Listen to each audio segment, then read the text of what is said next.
I still remember the second my daughter stopped smiling. She didn't scream or cry. She looked at me and whispered, "Mom, did we do something wrong?" That question hurt more than any insult, because an adult decided my children weren't important enough to belong. A few hours later, my husband stood up in front of my family. He didn't argue. He didn't explain. He pulled out his phone. What he said next didn't just end a birthday party. It quietly destroyed a deal, a reputation, and a lie my family protected for years. But none of them understood what they had just triggered that day. My name is Allison. I'm in my early 30s, married with 2 kids, who still believe the world is mostly fair if you explain it carefully enough. I work in management, long hours, steady pressure.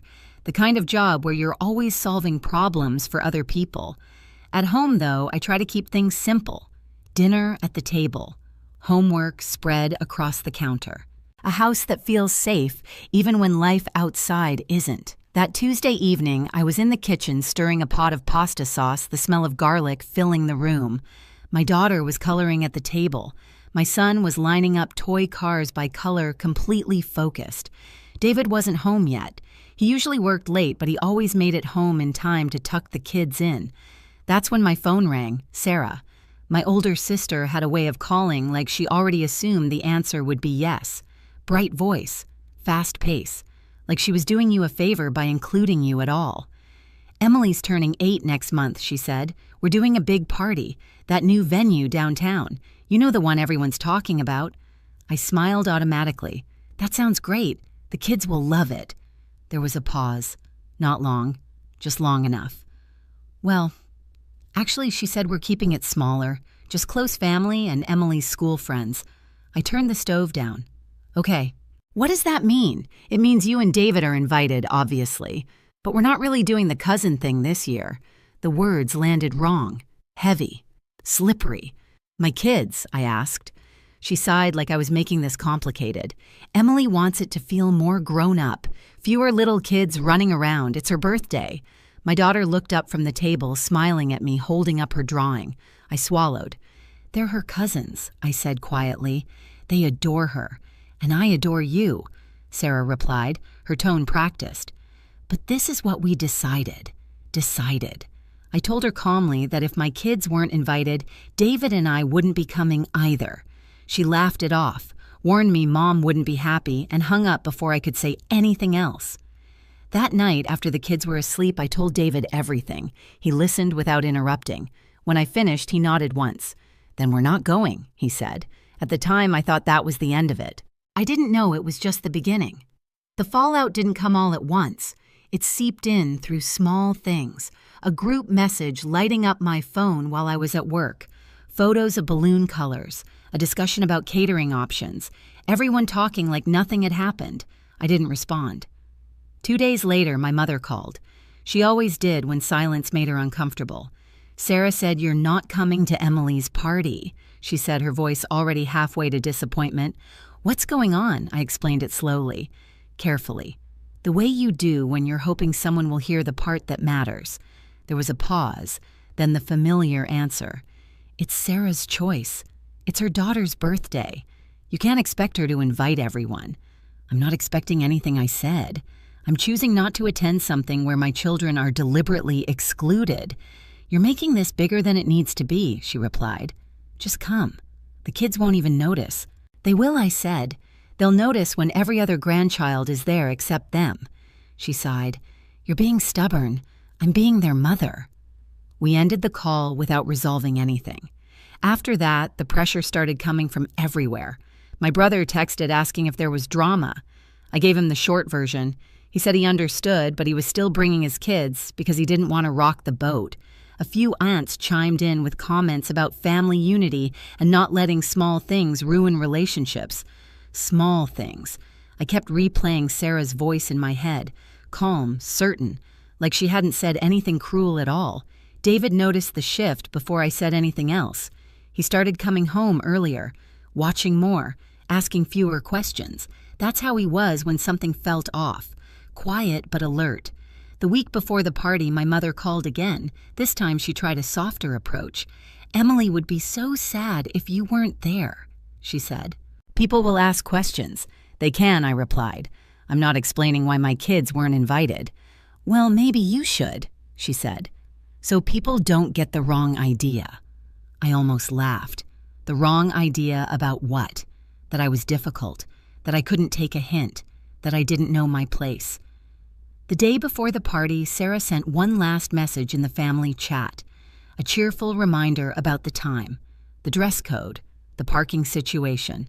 A smiling emoji at the end like that smoothed everything over. I put my phone down and looked at my kids playing on the floor.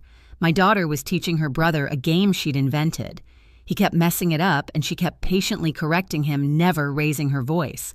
They had no idea what was happening around them. And that was the part that made my chest tighten. That night, David asked, "Are you okay?" "I am," I said after a moment. "But tomorrow might not be." He nodded. "Then we'll handle tomorrow when it comes." I believed him, but I still didn't know how hard tomorrow would hit or how quickly everything would change once my children learned the truth. The morning of the party arrived bright and clear, the kind of day that feels unfair when you're carrying something heavy. David suggested we take the kids somewhere fun, somewhere loud and distracting. We chose the aquarium in the city, their favorite place where everything glows blue and nothing feels urgent. At first it worked. My son pressed his face to the glass, watching a stingray drift by like a living shadow. My daughter laughed when the penguins dove her ponytail, bouncing with every step. I told myself we had made the right call, that we had protected them. Then my daughter tugged on my sleeve. "Mom," she said softly, "is Emily's birthday today?" The question landed like a dropped plate, sharp, sudden. David's hand tightened around our son's shoulder. "How do you know that, sweetheart?" I asked. "Grandma told me," she said. "She asked what dress I was wearing to the party." Of course she did. I knelt down so we were eye level. The hum of the tanks filled the space between us. "We're not going to that party," I said carefully. Her smile faded. Why not I searched for words that wouldn't break her, words that wouldn't teach her the wrong lesson. Sometimes I said parties are just for certain people. She blinked. "But I'm her cousin." I know, I said, my throat tightening. Her eyes filled fast and silent. "Does Aunt Sarah not like us?" My son started crying before I could answer. Big hiccuping sobs that echoed off the glass. David picked him up immediately, pressing his forehead to his hair. "We're going home," he said quietly. The drive back was silent except for sniffles in the back seat. I kept my eyes on the road because if I looked at the mirror, I knew I'd lose it. When we got home, I put on a movie and handed out snacks like bandages. The kids curled up together, already drifting back toward normal. Kids are resilient like that. I wasn't. David disappeared into his office. I could hear the low murmur of his voice through the door. Not angry, controlled. That scared me more. An hour later, my phone buzzed, then buzzed again. Messages stacking up. Missed calls. My mother, my brother, Sarah. I walked into the office. David looked up at me, his expression calm but resolved. The kind of calm that comes after a decision has already been made. "They made our children cry," he said. "That's not something I'm willing to overlook." That was the moment I understood something clearly for the first time. Staying quiet hadn't protected anyone.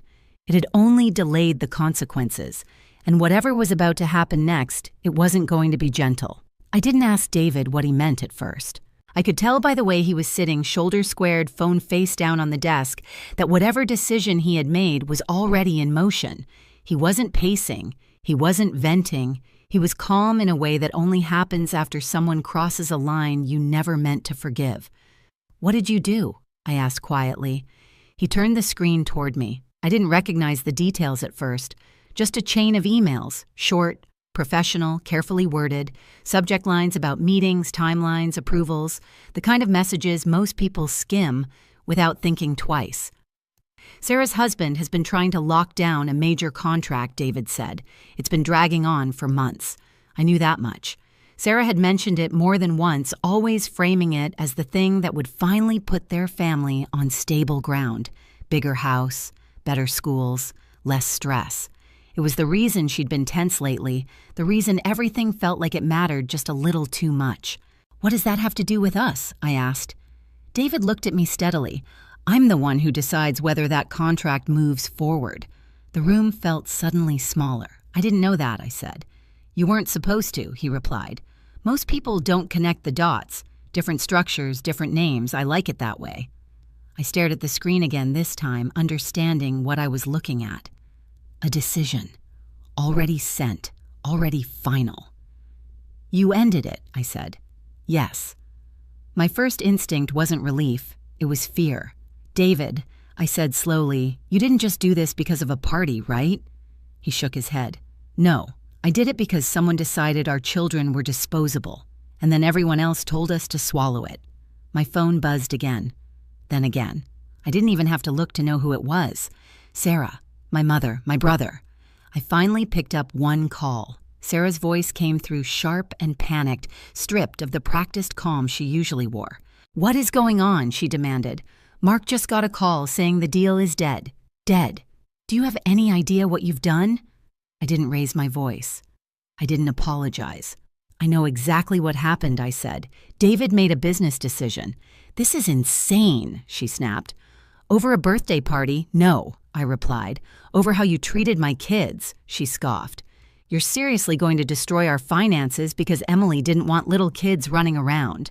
They're not little kids, I said. They're your niece and nephew. That's not the point, she shot back. You know how competitive things are. That contract was everything for us. And my children weren't, I said. Silence crackled on the line. Then my mother cut in, her voice trembling with anger. You've gone too far. This is punishment, Allison. This is revenge. No, I said. This is consequence. You could have talked to us, she insisted. You could have worked this out. We tried, I said. You told me the kids wouldn't notice. They noticed. David reached for my hand, grounding me. Sarah's voice softened just slightly. You planned this, she said. You knew he could do this. I didn't, I replied honestly. But even if I had, it wouldn't change what you did. You're being cruel, she said. You're ruining our future. I took a breath. You hurt my children. Tell me which one of us decided that was acceptable. She hung up. The rest of the afternoon blurred into noise, messages flying in from relatives who suddenly cared very deeply about family unity, calls I didn't answer, opinions I didn't ask for. Everyone had a take once money entered the picture. David ignored it all. He closed his laptop, stood up, and walked into the living room where our kids were sprawled on the floor with blankets and popcorn. He sat down with them like nothing else existed. That night, Sarah showed up at our door, alone. She looked smaller than I remembered, tired. Her eyes flicked around the house as if she was seeing it for the first time.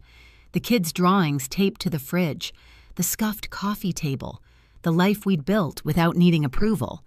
Can we talk? She asked. We sat in the living room, the same room where my kids had cried hours earlier. She twisted her hands together, avoiding my eyes. I didn't realize it would go this far, she said. Then you didn't think very hard, I replied. She flinched but didn't argue. I told myself it was just one party, she admitted, that they wouldn't even know. They knew, I said. They asked why you didn't like them. Her face crumpled. That's not true. I do like them. Then why did you exclude them? She was quiet for a long moment. When she finally spoke, her voice was raw. Because I was jealous. I didn't interrupt. Your kids are sweet, she continued. Everyone says it. Mine's been struggling lately. Tantrums, acting out. I felt like everything was a comparison and I was losing. I wanted one day where I didn't have to feel that. So you made my kids pay for it, I said. She nodded, tears spilling over. I didn't think it through. I didn't think about how they'd feel. I was wrong. It wasn't an excuse, but it was the truth. You need to apologize to them, I said, not to me. To them. I will, she whispered, if you'll let me. That's up to them, I replied. And as for the contract, that's David's decision. She nodded, already knowing the answer. David didn't change his mind. When I asked him later if he ever would, he shook his head. It's not about punishment, he said. It's about who I choose to do business with. I won't partner with people who think hurting children is negotiable. The fallout was immediate. Sarah's husband scrambled for alternatives, smaller deals, less security. They survived. just not the way they'd planned. Sarah came back a week later with Emily. She knelt in front of my kids, eyes level, and apologized. No excuses, no qualifiers. Emily handed them handmade cards inviting them to a cousin-only celebration. Cake, balloons, just family. My kids forgave her instantly, the way children do when you give them honesty. The adults weren't so quick. Family gatherings changed after that. Conversations quieter, smiles more careful. Everyone knew the rules now, even if they didn't like them. And as for me, I didn't feel victorious. I felt clear. For the first time, no one questioned whether my children mattered. That was enough. The days after everything happened were quieter than I expected. Not peaceful, just subdued, like everyone was carefully choosing their words, aware that something permanent had shifted. Sarah kept her promise. She brought Emily over one afternoon with a small cake and a handful of balloons. No big speeches, no audience. She knelt in front of my kids and apologized directly. She told them she was wrong, that they mattered, that she should never have made them feel otherwise. My daughter listened closely, then nodded once. My son hugged Emily before anyone said another word. Children don't hold grudges when adults stop lying. The relationship between Sarah and me didn't snap back into place.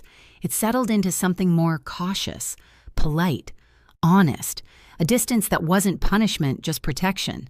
She understood that now. David never reconsidered his decision. He didn't gloat. He didn't explain himself again. When family members hinted that things had gone too far, he simply said, "I stand by it." And that was the end of the conversation. My parents adjusted slowly.